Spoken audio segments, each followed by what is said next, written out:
Muito boa noite, queridos irmãos, que a graça e a paz do Senhor Jesus seja plena e abundante em sua vida. Louvamos a Deus por mais uma oportunidade que temos de nos unirmos em oração, de nos unirmos em torno da palavra de Deus, da presença de Jesus, para mais um momento de culto, para adorá-lo, para bendizê-lo. E eu quero ler com você, no início deste culto, a palavra de Deus, no livro de Salmos, no Salmo de número 138, que diz assim: Eu te louvarei, Senhor, de todo o coração. Diante dos deuses cantarei louvores a ti. Voltado para o teu santo templo, eu me prostrarei e renderei graças ao teu nome, por causa do teu amor e da tua fidelidade, pois exaltaste acima de todas as coisas o teu nome e a tua palavra. Quando clamei, tu me respondeste, deste-me força e coragem. Todos os reis da terra te renderão graças, Senhor, pois saberão as tuas promessas, celebrarão os feitos do Senhor, pois grande é a glória do Senhor. Embora esteja nas alturas, o Senhor olha para os humildes, e de longe conheces os arrogantes. Ainda que eu passe por angústias, tu me preservas a vida da ira dos meus inimigos. Estendes a tua mão direita e me livras. O Senhor cumprirá o seu propósito para comigo. Teu amor, Senhor, permanece para sempre. Não abandones as obras das tuas mãos. Louvado seja o Senhor, que tem estado conosco o tempo todo, tem nos guardado, tem nos fortalecido, e mesmo nas angústias, nas tribulações, nas lutas pelas quais passamos, Ele não nos deixa só, está sempre conosco.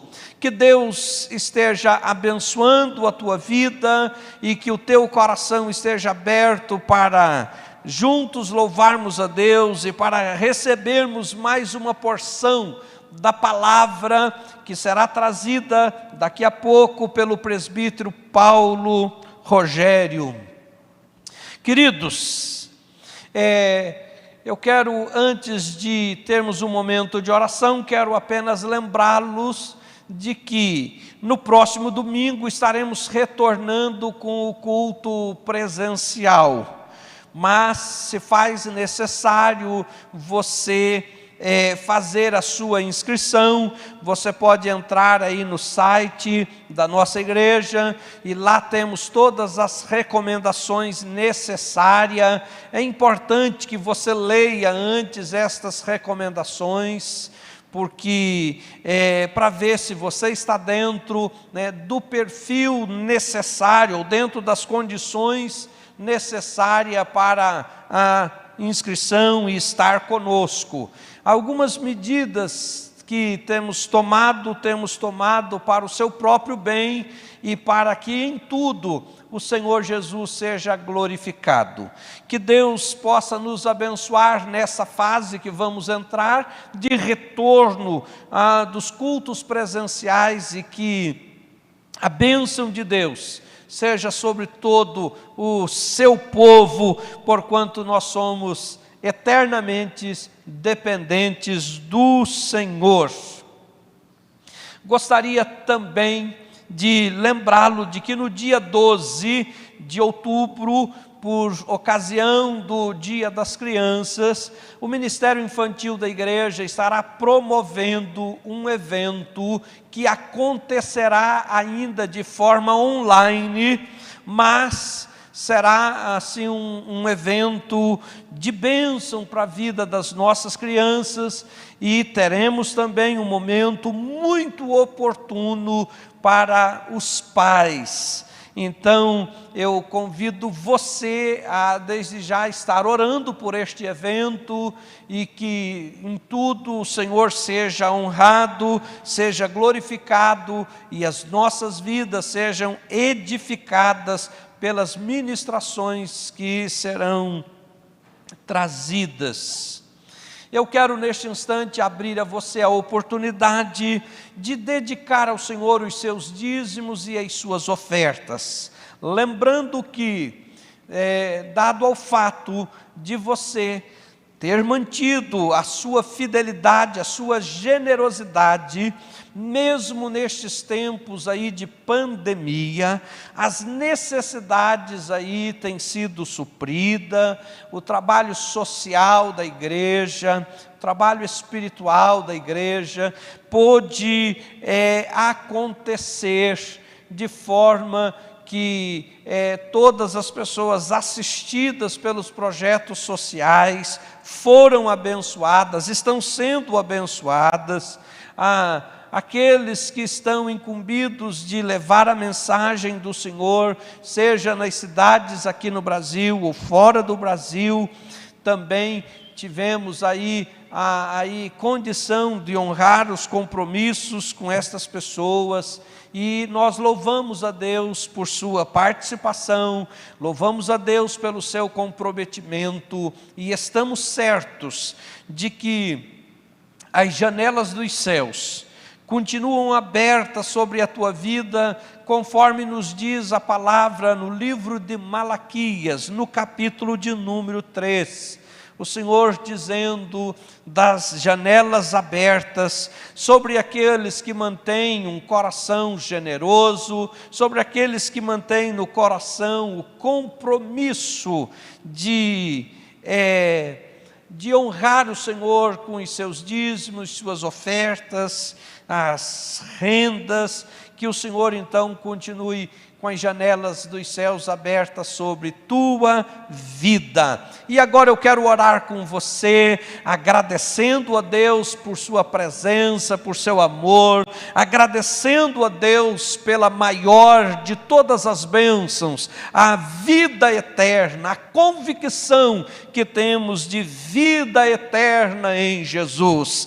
Querido Deus e eterno Pai, a exemplo deste texto que acabamos de ler, no livro de Salmo de número 138, nós queremos te louvar, e queremos te louvar de todo o nosso coração, independentemente das circunstâncias e das situações, na presença de quem quer que seja, nós queremos estar, ó Deus, louvando o teu nome, te adorando, te exaltando, porque o Senhor é o único digno de receber a nossa adoração e o nosso louvor. Estamos certos de tua presença conosco, nos abençoando nos momentos difíceis, nos encorajando, nos fortalecendo, Senhor, para enfrentar a luta e vencê-las na tua força. Queremos te agradecer pela provisão, pelo suprimento do Senhor nas nossas vidas.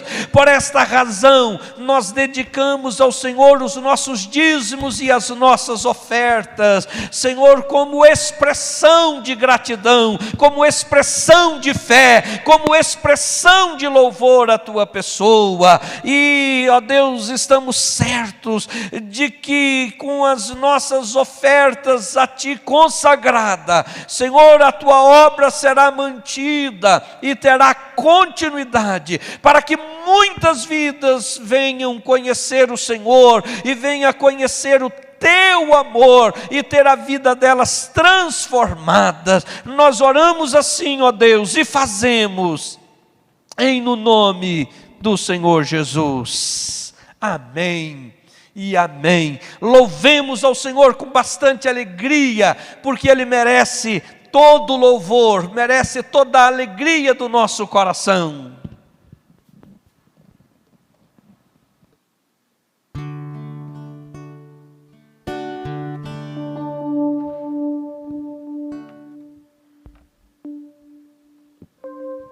Vamos louvar a Ele nessa noite, a Ele, maravilhoso Jesus, querido Deus, nosso Pai, eterno Jesus.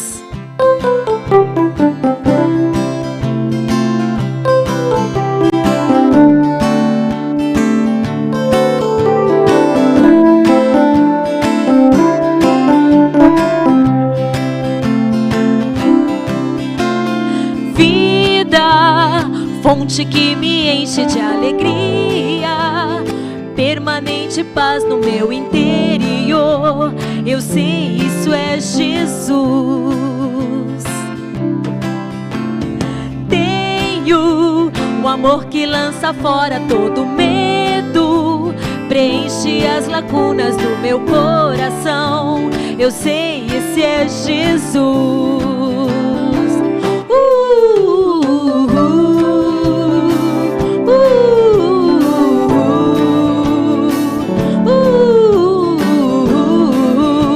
Eu sei, Ele é Jesus. Vida, fonte que me enche de alegria, permanente paz no meu interior. Eu sei, isso é Jesus. Tenho o alã que lança fora todo medo, preenche as lacunas do meu coração. Eu sei, isso é Jesus. Ele me deu a salvação, família, amigos e irmãos, bem mais do que eu pudesse merecer. Eu sei, esse é Jesus. A Ele sempre vou cantar, até o dia eu encontrar. No meu eterno lar eu estarei, pra sempre com Jesus.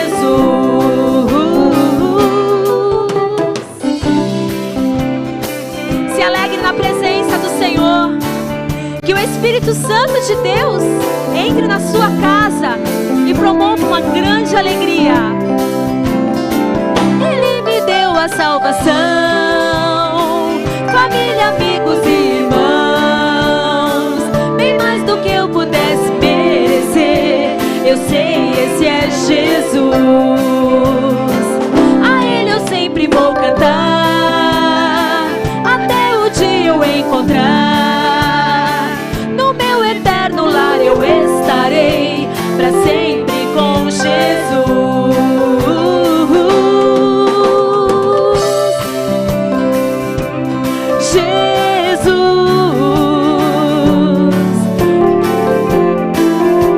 Eu sei, Ele é Jesus.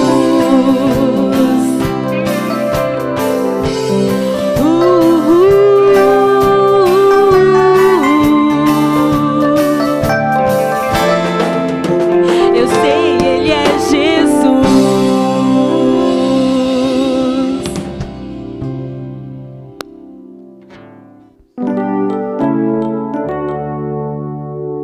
Glória a Deus.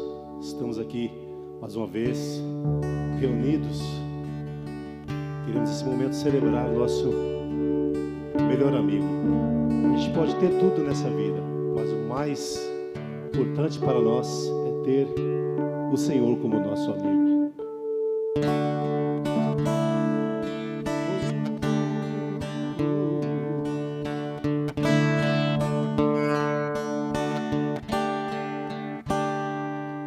Não existe nada melhor do que ser amigo de Deus, caminhar seguro na luz, desfrutar do seu amor, ter a paz no coração,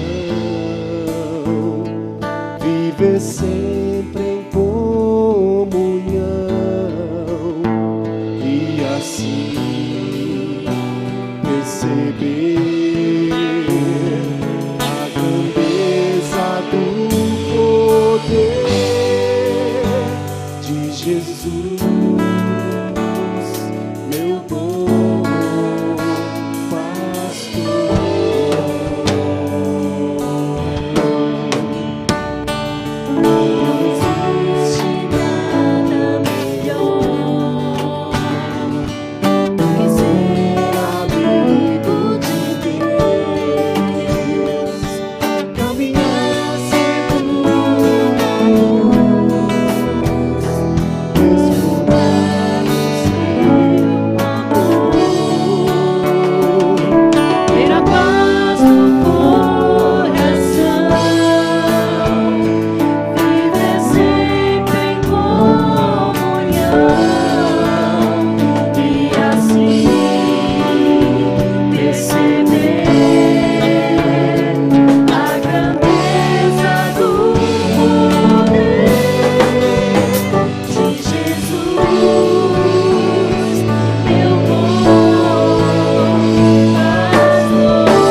Aleluia.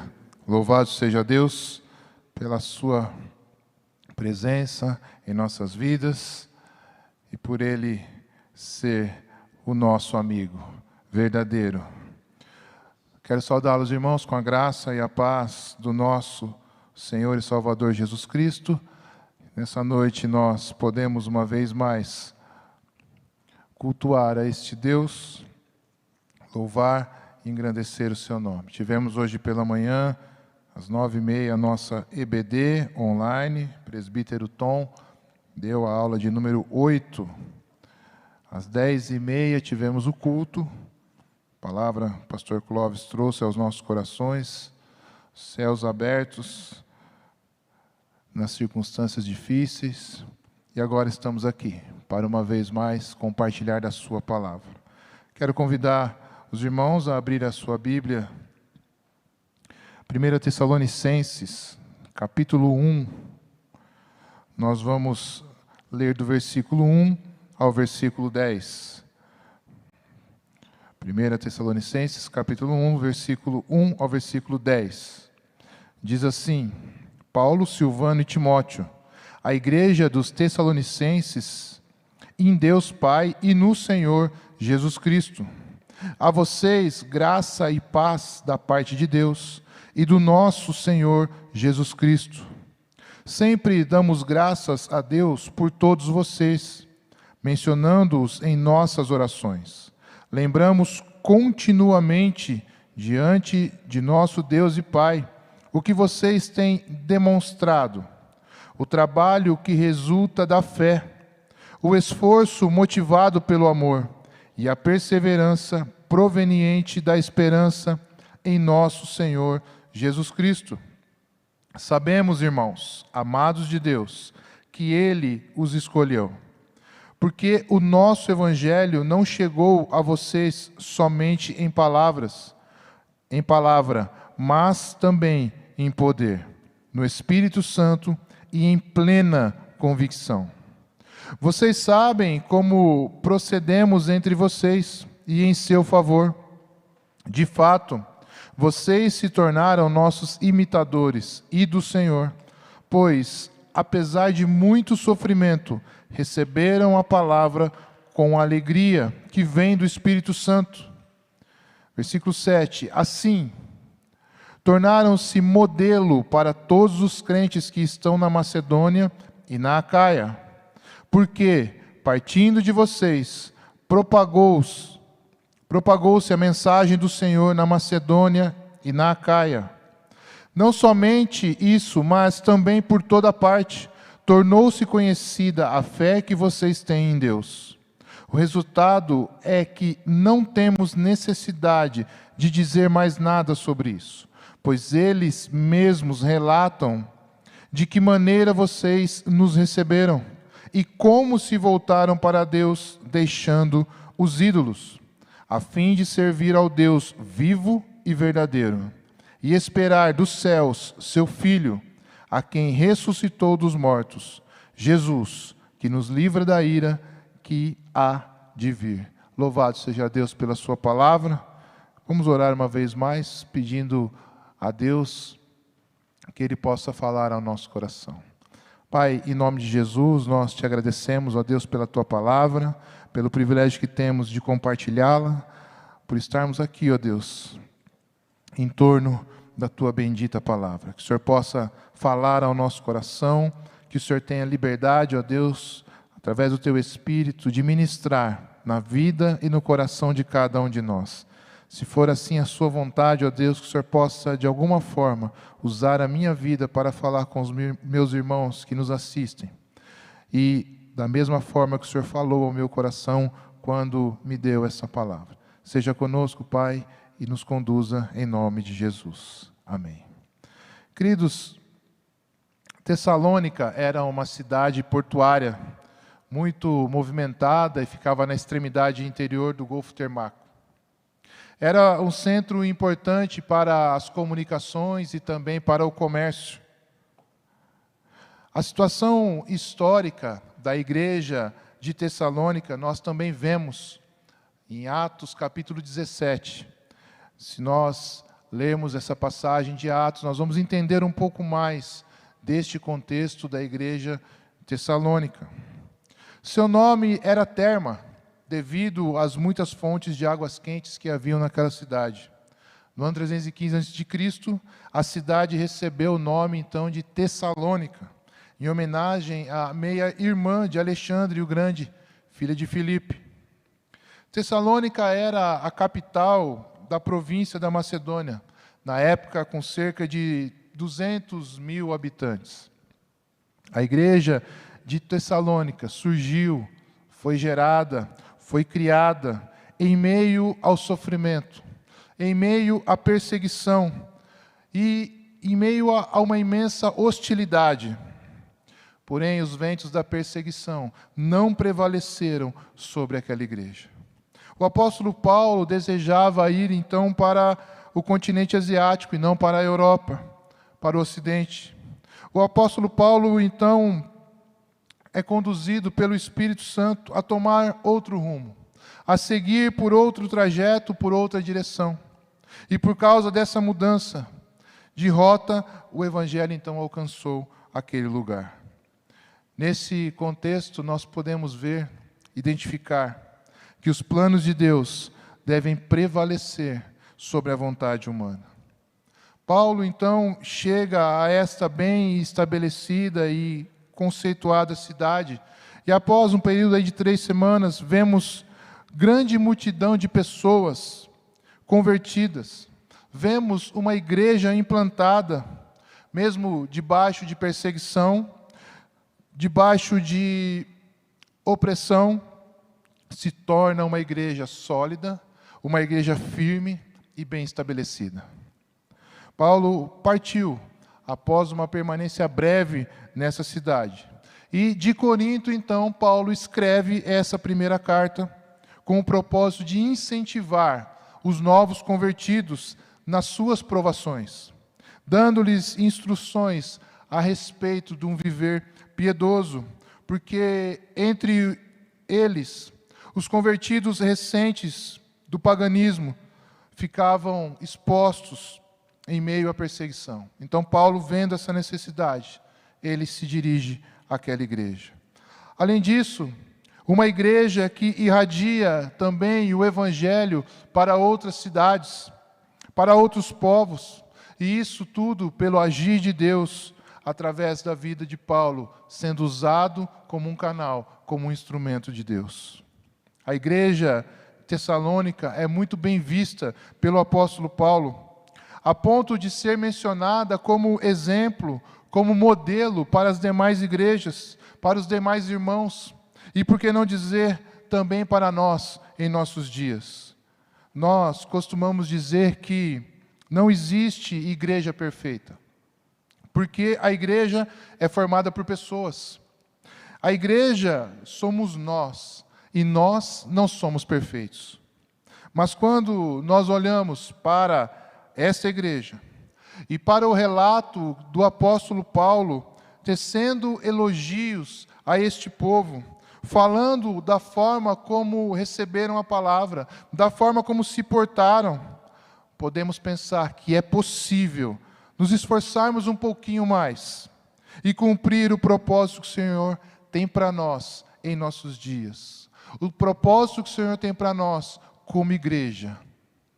Essa é uma mensagem para a igreja. E a igreja não é apenas o templo, não é apenas a estrutura, não são os pastores, os líderes, o prédio.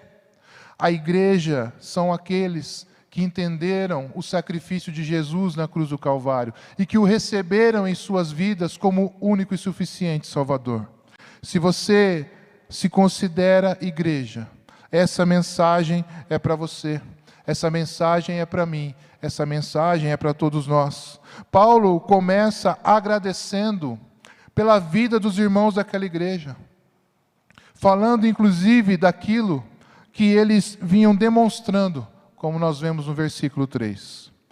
No versículo 3, Paulo diz: o trabalho que resulta da fé, o esforço motivado pelo amor.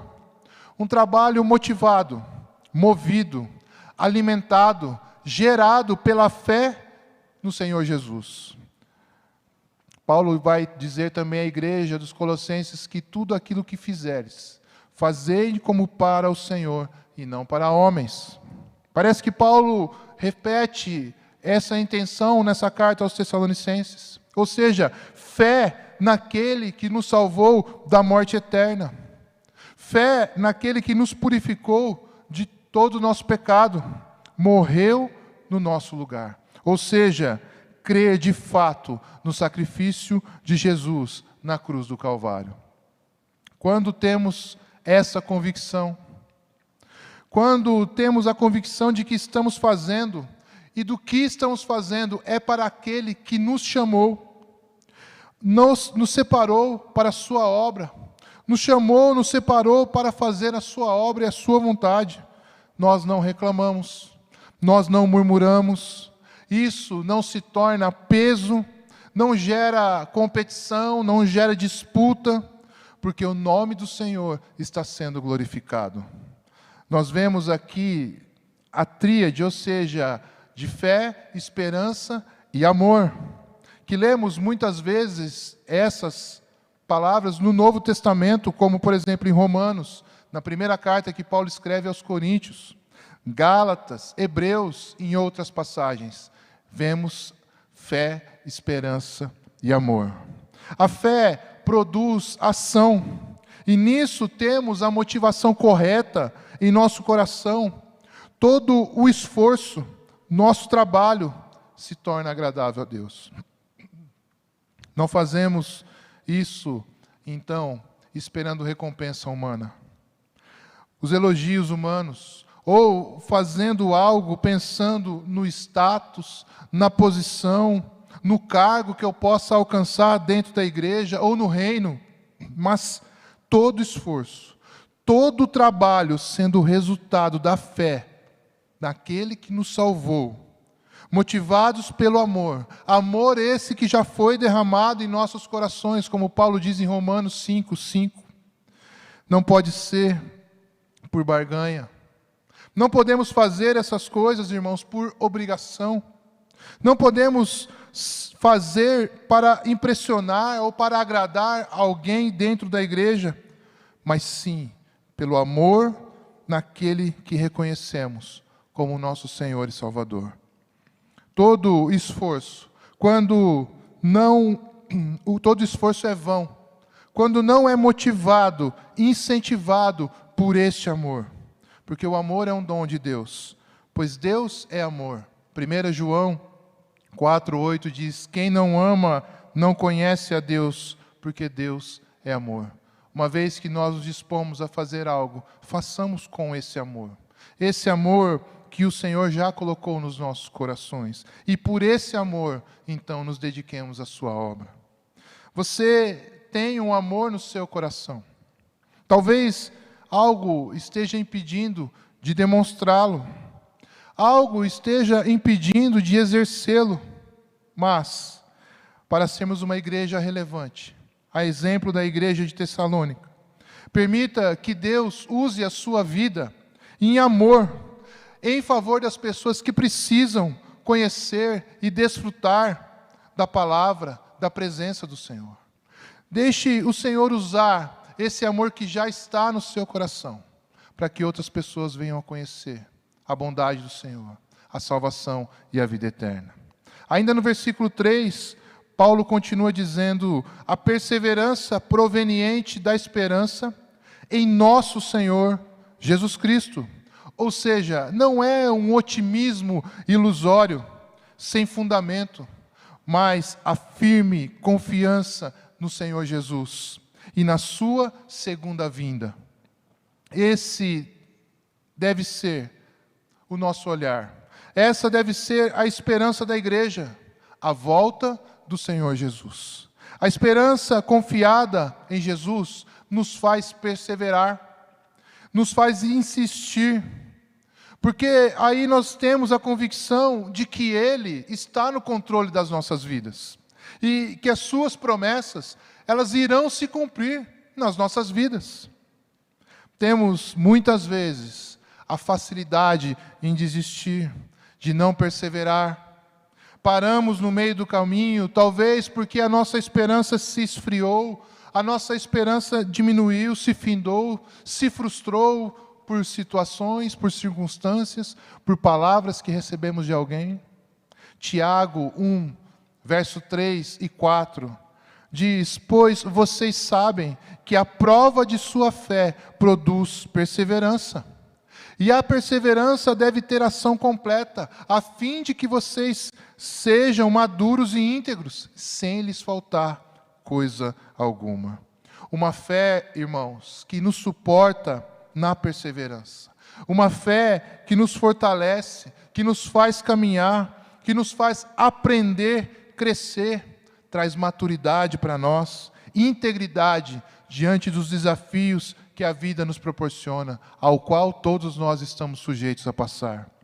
O trabalho, o esforço, perseverança, amor e o Senhor Jesus Cristo reinando em nossas vidas, são ações que nós, como igreja, precisamos ter nos nossos dias. Se assim o fizermos, podemos ser vistos como uma igreja relevante. Diante dessa carta que Paulo escreve à igreja dos Tessalonicenses, eu queria compartilhar com você 5 características para uma igreja relevante, ou de uma igreja relevante. E aí nós podemos compartilhar essas 5 características desta igreja, mas trazermos para nós hoje. IEV, a igreja que somos, dentro deste templo, mas principalmente fora dele. Será que de fato temos essas ações que a igreja tessalônica tinha? Então, esse é o propósito da mensagem, para nós refletirmos a essa igreja relevante. E a primeira característica dessa igreja: entenderam ser um povo escolhido. Verso 4 diz: sabemos, irmãos, amados de Deus, que Ele os escolheu. Paulo tinha convicção a respeito da eleição daquele povo. E ele declara isso ao longo da sua carta, se referindo da união entre eles e a união mediante o Senhor Jesus. Então Paulo identifica a união daqueles irmãos, daquela igreja, mas proveniente da união em Cristo Jesus. Paulo fala algo semelhante quando escreve aos Colossenses, no capítulo 3, no verso 12 e 13. Paulo diz: portanto, como povo escolhido de Deus, santo e amado, revistam-se da profunda compaixão, bondade, humildade, mansidão e paciência. Suportem-se uns aos outros e perdoem as queixas que tiverem uns contra os outros. Perdoem como o Senhor lhes perdoou. Quando Paulo traz essa mensagem, essa afirmação para Colossenses, se nós pegarmos para nós, entendermos que fomos um povo escolhido, mas precisamos de algumas coisas para ser uma igreja relevante.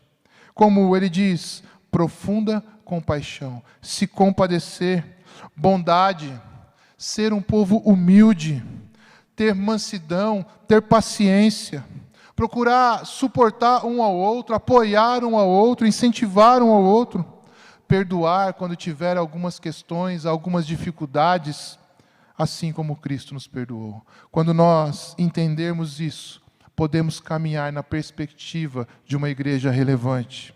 Somos escolhidos por Deus, povo amado, por um Pai misericordioso, bondoso, para viver a sua palavra de forma plena, para viver a sua palavra de um modo onde as pessoas possam enxergar em nós uma igreja relevante, cumprindo assim o propósito que temos, que fomos estabelecidos como igreja. O Senhor nos chamou, a mim e a você, para uma obra especial, nobre. Somos privilegiados, portadores das boas novas, de boas notícias, para aqueles que perecem, para aqueles que estão aprisionados, para aqueles que precisam de libertação. Nós temos as boas novas e precisamos, como igreja, cumprir o nosso propósito e o nosso papel e levar essa palavra a essas pessoas. Fomos escolhidos para deixarmos o pecado, a velha vida, as velhas práticas, para viver em amor, praticando os mandamentos que o Senhor nos dá. A essa geração de ouvidos e olhos tapados, a qual nós estamos inseridos. Temos as boas novas. Somos o povo escolhido de Deus. Não podemos abrir mão disso. A segunda característica desta igreja relevante é que eles aceitaram o Evangelho. No verso 5 diz: nosso Evangelho não chegou a vocês somente em palavra, mas também em poder, no Espírito Santo e em plena convicção. A menção aqui que Paulo faz do nosso Evangelho é do Evangelho pregado por ele, por Silvano e Timóteo, como eu li no início da carta, que são citados, ao qual eles mesmos receberam pela fé e primeiramente do Senhor Jesus.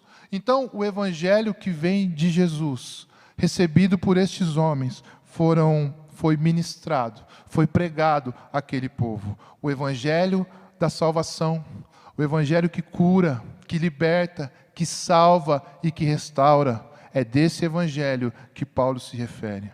Aquele povo não ficou apenas com a palavra que recebeu, mas eles aceitaram a ação desta palavra. Muitas vezes nós dizemos que recebemos uma palavra, que ouvimos uma palavra, mas nós não permitimos que isso gere em nós mudança, que essa ação do Espírito Santo ela possa fluir. Eles receberam a ação desta palavra, o poder que ela tem em transformar, em mudar a vida do ser humano. O poder a qual Paulo se refere aqui, que os libertou da escravidão espiritual, que abriu os seus olhos e fizeram entender que os ídolos, o paganismo, não era mais o modo de viver que o Senhor tinha para eles, mas sim uma transformação e a habitação plena do Espírito Santo de Deus. O poder de receber a palavra, aceitar, crer na palavra e praticar. Evidenciam o poder do Espírito Santo na vida daquela igreja. Não apenas receber, mas crer, praticar, trazem a evidência do Espírito Santo a uma igreja que deseja ser relevante. Irmãos, o grande problema dos cristãos hoje, ao qual nós fazemos parte, não é de não conhecer, ou melhor, o grande problema dos cristãos hoje é de não conhecer a palavra, de não se interessar pela palavra, de não desejar a palavra, e por isso perece, por isso vagueia, por isso morre espiritualmente, porque muitas vezes prefere se apoiar ou viver na experiência do outro, na conclusão ou na visão do outro. Não temos o interesse em buscar o que o Senhor deixou para nós. O Senhor deixou a sua palavra e nós temos acesso. Basta ler, estudar, orar, buscar. Deus vai se revelar a você, dando o entendimento, dando clareza, e tudo isso Ele faz através do seu Espírito Santo que habita em você. Não rejeite, não ignore, não abra mão da palavra, da presença de Deus na sua vida. Romanos 1,16 diz: não me envergonho do Evangelho, porque é o poder de Deus para a salvação de todo aquele que crê. Não me envergonho do Evangelho, porque é o poder de Deus para a salvação de todo aquele que crê. Essa é a palavra, é o poder de Deus que nós temos para ministrar na vida das pessoas. Nós, uma vez que aceitamos o Evangelho, não podemos ficar somente nisso que ouvimos. Precisamos nos aprofundar e colocar em prática esta palavra, porque este é o propósito que o Senhor tem para nós. A terceira característica desta igreja relevante: se tornaram imitadores de Cristo. Verso 6. Se tornaram nossos imitadores e do Senhor, pois apesar de muito sofrimento, receberam a palavra com alegria que vem do Espírito Santo. Os crentes da Macedônia e da Acaia, ou seja, as duas províncias romanas, imitavam os tessalonicenses, assim como os tessalonicenses imitavam as igrejas da Judéia. Os tessalonicenses imitavam Paulo, assim como os coríntios, e todos os crentes deveriam imitar os seus líderes. E Paulo imitava a Cristo. A referência do apóstolo Paulo era Cristo. Recebeu a palavra pelo poder do Espírito Santo, e Paulo fazia então menção em muitas de suas cartas que ele era imitador de Cristo, ao qual nós devemos também ser. Por isso, a declaração de Paulo àquela igreja era que eles fossem seus imitadores e também do Senhor. Ou seja, eles entenderam o propósito da mensagem e a sua aplicação. Eles entenderam o propósito, e mesmo em meio ao sofrimento, e Paulo diz que era muito sofrimento, eles receberam a palavra com alegria. Temos vivido dias difíceis, muitas famílias passando por sofrimento, mas aquela igreja, em meio a tudo isso, recebeu a palavra com alegria e se tornaram imitadores de Cristo. A alegria que vem do Espírito Santo. Que declaração maravilhosa de Paulo, dizendo a alegria que vem do Espírito Santo, que nos enche, nos transborda, nos traz paz, regozijo, júbilo. Você tem condição de declarar que sente isso pela palavra de Deus?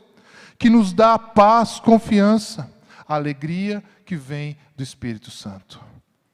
O que acontece conosco é que o evangelho de hoje, pregado em muitas igrejas, em muitos lugares, o pastor Cláudio falou um pouco sobre isso pela manhã, interessante, não é um evangelho de lutas, é pregado um evangelho que não tem renúncia, um evangelho de sofrimento.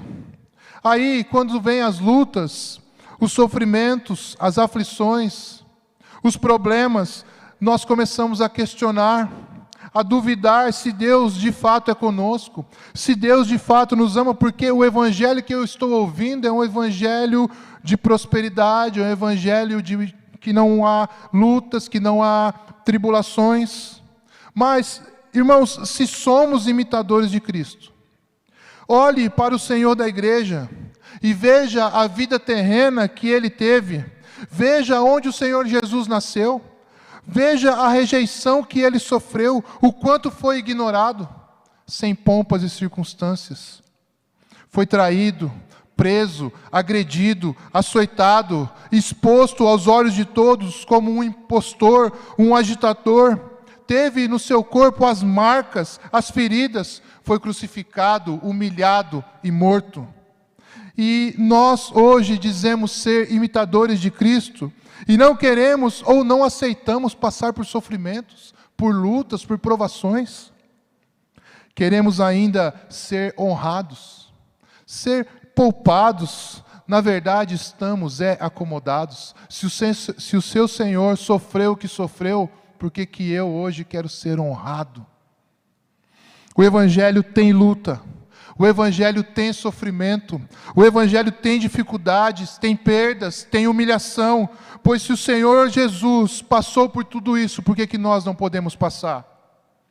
Mas lembre-se que o Senhor Jesus perseverou, não se entregou, não desistiu e nem a morte o deteve, porque Ele ressuscitou.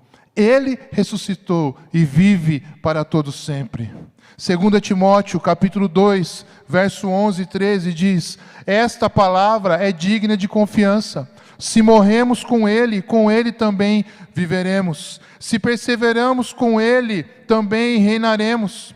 Se o negamos, Ele também nos negará. Se somos infiéis, Ele permanece fiel, pois não pode negar-se a si mesmo. Essa é a posição do Senhor, e cabe a nós refletir nessa perspectiva de reais imitadores de Cristo. Sejamos uma igreja que imita o seu Senhor, que segue ao seu Senhor em atitudes, ações, em reações, porque o cristão muitas vezes é conhecido pelas suas reações, a forma como ele reage à circunstância, a forma como ele reage nas ocasiões de opressão.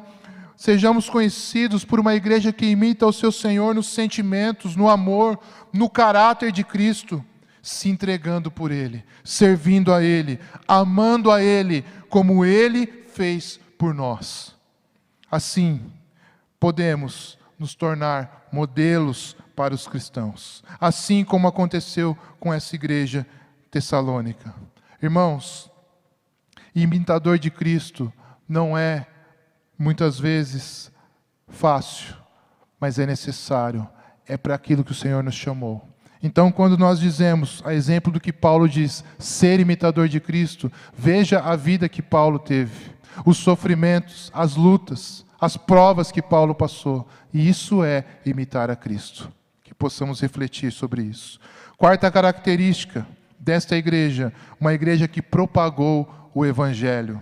Verso 8 diz: partindo de vocês, propagou-se a mensagem do Senhor na Macedônia e na Acaia. Não somente isso, mas também por toda parte, tornou-se conhecido a fé que vocês têm em Deus. Em todos os lugares que visitavam, em todos os lugares em que eles passavam, visitavam, conheciam, estavam, eles percebiam que aquela igreja era conhecida por proclamar, por propagar, por replicar, por pregar o Evangelho. Lembramos da ordem do Senhor Jesus em Mateus 28, 19, que diz: portanto vão e façam discípulos de todas as nações, batizando em nome do Pai, do Filho e do Espírito Santo. Pregar a palavra, levar o Evangelho. E isso certamente não em palavras, mas em ações também. É necessário falar, precisa também agir, demonstrar em suas atitudes aquilo que você está pregando, aquilo que você está falando. Tem uma frase que eu costumo ler, já recebi algumas vezes nos posts aí de WhatsApp, Instagram, que diz: evangelize sempre, se necessário use palavras. Mas se pararmos para pensar, só a atitude não é necessário. Até porque tem atitudes que são obrigações do próprio ser humano. responsabilidade, como ser correto, ser honesto, ser íntegro. Isso é algo que todos devem ter. O fato de você agir corretamente não te condiciona a ser um cristão. O que te condiciona a ser um cristão é ter fé em Jesus e ter a sua vida transformada. É falar de Jesus, pregar, evangelizar, amar as pessoas e praticar as boas obras. Quantas pessoas você conhece que fazem tudo certinho, mas não são cristãos? Quantas pessoas você conhece que fazem tudo errado e são cristãos? Fale de Jesus, fale da sua palavra, tenha ações condizentes com aquilo que você fala. Essa junção com o poder e a alegria que vem do Espírito Santo vai nos tornar conhecidos como uma igreja com fé em Deus e praticante da sua palavra. Qual a reação das pessoas quando você diz que você é evangélico ou que você é da igreja A, da igreja B? O que as pessoas falam? Qual a resposta que você tem? É disso que eu estou falando. Ser conhecido pela fé, pelo temor e pela submissão no Senhor Jesus, falando e agindo em conformidade com a sua palavra. Até porque a Bíblia diz que a fé vem pelo ouvir, e ouvir a palavra de Deus. Então, quando nós só queremos mostrar com as nossas ações, nós nos contradizemos. Precisamos falar. Precisamos ter conhecimento da palavra para ministrar na vida das pessoas. Aí podemos então ouvir o que Paulo disse aos Tessalonicenses, no capítulo 4 da primeira carta, que ele diz: quanto ao mais, irmãos, já os instruímos acerca de como viver a fim de agradar a Deus. E de fato, assim vocês estão procedendo. Será que nós temos condição de ouvir, de receber uma mensagem como essa? Que já fomos instruídos de fato de como agradar a Deus e estamos assim procedendo? Que essa seja a perspectiva da nossa igreja, da Igreja de Cristo, da IEV, nós que aqui estamos estabelecidos, fazer aquilo que agrada ao Senhor, na direção que o Senhor tem dado para cada um de nós, que os nossos procedimentos como igreja agradem a Deus. De fato, estaremos agindo então com integridade, obediência e fidelidade à palavra de Deus, não desviando, não mudando a palavra de Deus, não dando um jeito para que a palavra venha se encaixar no que eu quero, não fazendo as coisas achando que tudo é normal, que tudo pode. Sejamos fiéis à palavra do Senhor. Seja o seu sim, sim, e o seu não, não. Se aparte do mal, se aparte daquilo que o inimigo tem oferecido e viva com integridade na presença de Deus. Quinta e última característica dessa igreja: uma igreja que espera a volta do Senhor. Verso 10. Esperar dos céus seu Filho, a quem ressuscitou dos mortos, Jesus, que nos livra da ira que há de vir. Irmãos, os irmãos desta igreja deixaram os seus ídolos, pois neles foi gerado o desejo de servir ao Deus vivo e verdadeiro. E agora deixaram seus ídolos, gerou-se o desejo de servir ao Deus vivo e verdadeiro, e agora eles esperam, eles anseiam, eles desejam a volta do Senhor. 3 marcas de uma conversão verdadeira: deixar os ídolos, servir a Deus e esperar a segunda vinda de Cristo. 3 marcas de uma conversão verdadeira: deixar os ídolos, a igreja não pode ter ídolos. Servir a Deus, a igreja não pode ser omissa e não servir ao Senhor. E esperar a vinda de Cristo. A igreja não pode se esquecer, não pode apagar, não pode esconder a segunda vinda de Cristo. Ele virá buscar a sua igreja. Paulo fala a respeito da volta do Senhor em algumas vezes nessa carta que ele escreve aos Tessalonicenses. E por que hoje a igreja de Cristo não fala sobre a sua volta? Porque nos nossos dias nós não vemos as igrejas pregarem sobre a volta de Cristo? Porque nós não desejamos a sua volta? Porque nós não ansiamos, esperamos a volta de Cristo como esses irmãos dessa igreja esperavam? Será que nos falta fé? Será que nos falta crer? Será que nos falta conhecimento da palavra? Será que falta nos arrependermos dos nossos pecados? Será que nós estamos mornos? Como Apocalipse 3, 15 e 16 diz, o Senhor: conheço as suas obras, porque não és quente nem frio, estou a ponto de vomitá-lo da minha boca, porque és morno. Será que nós estamos nessa perspectiva, meus irmãos? Será que falar hoje de pecado, céu e inferno, volta de Cristo, não se fala porque isso não enche igreja, porque isso não atrai pessoas? Talvez por causa disso, muitas igrejas preferem adotar a linha motivacional, a linha da prosperidade, a linha do tudo bem, do tudo é permitido, o coaching gospel, vidas sem lutas, vidas sem provas, sem tribulações. O Evangelho não é isso. Jesus não veio para fazer a minha e a sua vontade. Jesus veio para nos ensinar a fazer a vontade do Pai, a vontade de Deus, e a Ele nos submetermos. A recomendação é tempo de despertar como igreja. Tempo de praticar, aplicar a palavra de Deus. Nesse tempo de pandemia, talvez você tenha sentido falta de vir à igreja. Mas o que nós temos que sentir falta é de ser igreja. Fazer a diferença neste mundo impuro, perverso, idólatra e conivente com o mal. Nós precisamos ser diferentes. Fomos escolhidos, separados e precisamos viver isso. Para quantas pessoas, por exemplo, você ligou nessa pandemia? Com quantas pessoas você orou nesta pandemia? Para quantas pessoas você falou de Jesus nessa pandemia? O mundo estava parado, pessoas sensíveis, assustadas, preocupadas. Será que não era esse o momento que o Senhor preparou para nós falarmos a sua palavra?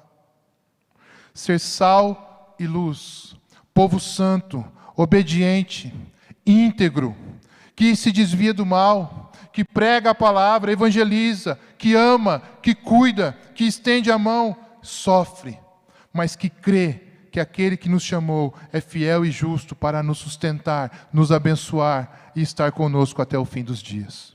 Ele garantiu que estaria conosco. Não duvide e não esqueça disso. Apenas viva na perspectiva daquilo que o Senhor tem para nós, que Ele quer que nós sejamos e nos comportamos como uma igreja relevante. Eu quero encerrar dizendo que uma igreja relevante, ela reconhece o privilégio de ser um povo escolhido. Uma igreja relevante, ela aceitou de fato, ela aceita de fato e de verdade o Evangelho. Uma igreja relevante, ela é imitadora do seu líder, do Senhor Jesus. Uma igreja relevante é aquela que prega, que evangeliza e que cumpre a sua missão.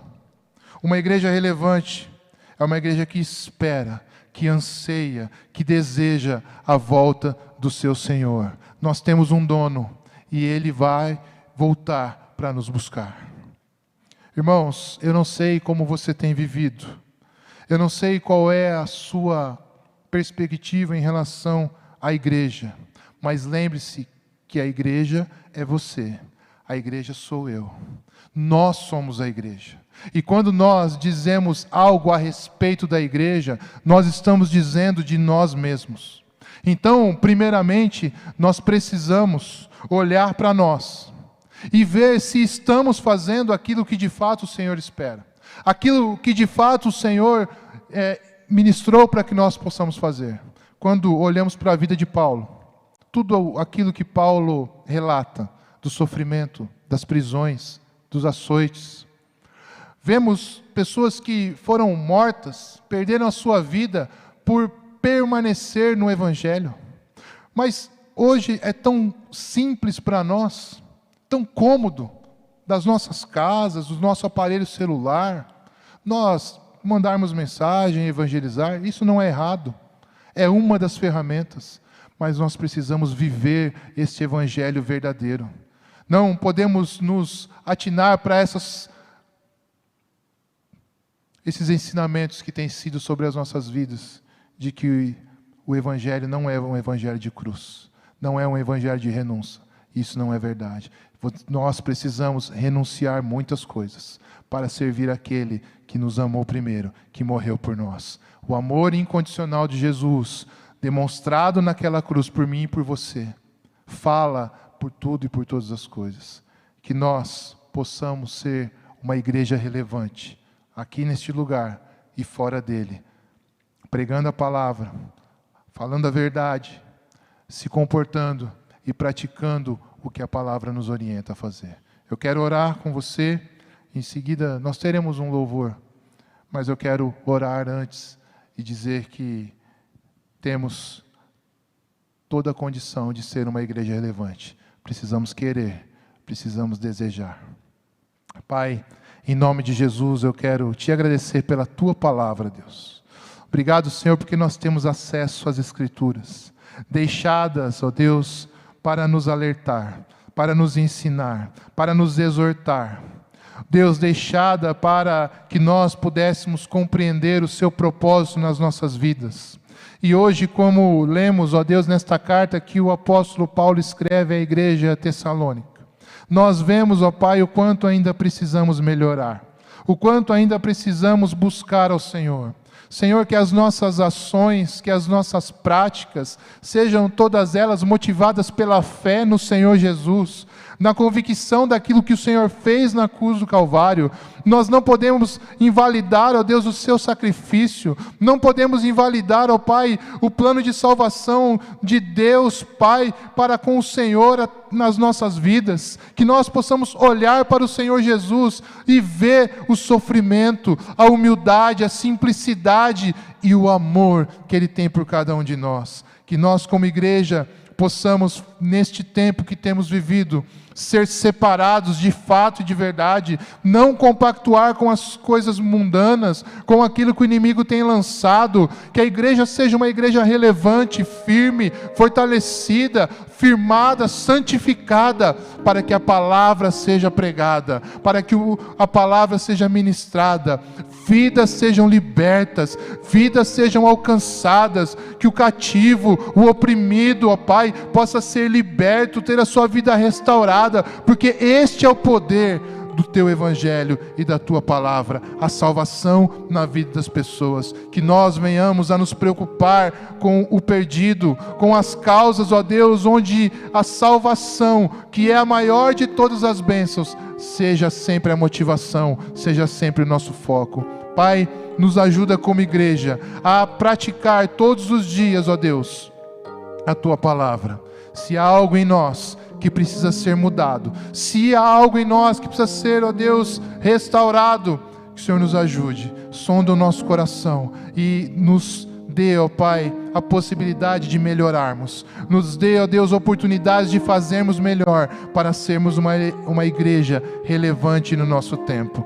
Pai, sejamos uma igreja que espera, que anseia pela volta do Senhor. Nós queremos, ó Deus, te agradecer pela obra salvadora de Jesus Cristo na cruz do Calvário. Obrigado, Jesus, por não desistir, por perseverar e por nos dar a possibilidade, a condição e a realidade da vida eterna. Eu oro, Deus, grato a Ti pela Tua palavra e pela oportunidade que temos como igreja de fazer algo diferente a cada dia. Assim, ó Deus, seja o nosso coração submisso, temente e obediente ao Senhor e à Tua palavra, em nome de Jesus. Que o amor de Deus, o nosso Pai, a graça do nosso Senhor e Salvador Jesus Cristo, seja com a igreja, que faz num tempo como este a relevância para os nossos dias e que espera ansiosamente a volta do Senhor, hoje e sempre. Amém. Deus abençoe, fique conosco aí, compartilhe no chat aí os seus cumprimentos, a sua comunhão, mas vamos juntos cantar ao Senhor nesse momento. Eu te convido a louvar o Senhor antes de nós encerrarmos o culto.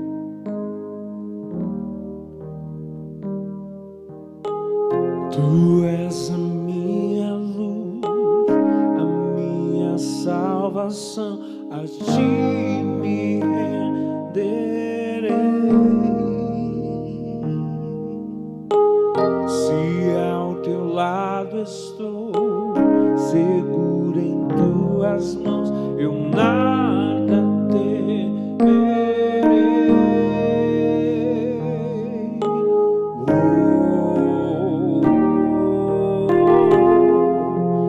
Tu és santo, ó Senhor.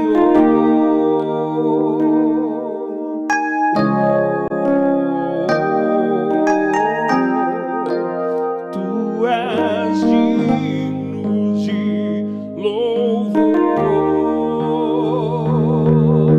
Só em ti confiarei, eu nada temerei.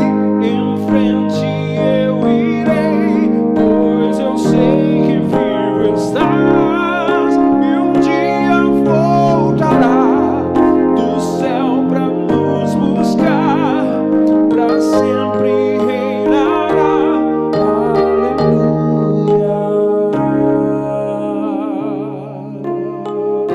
Aleluia, aleluia.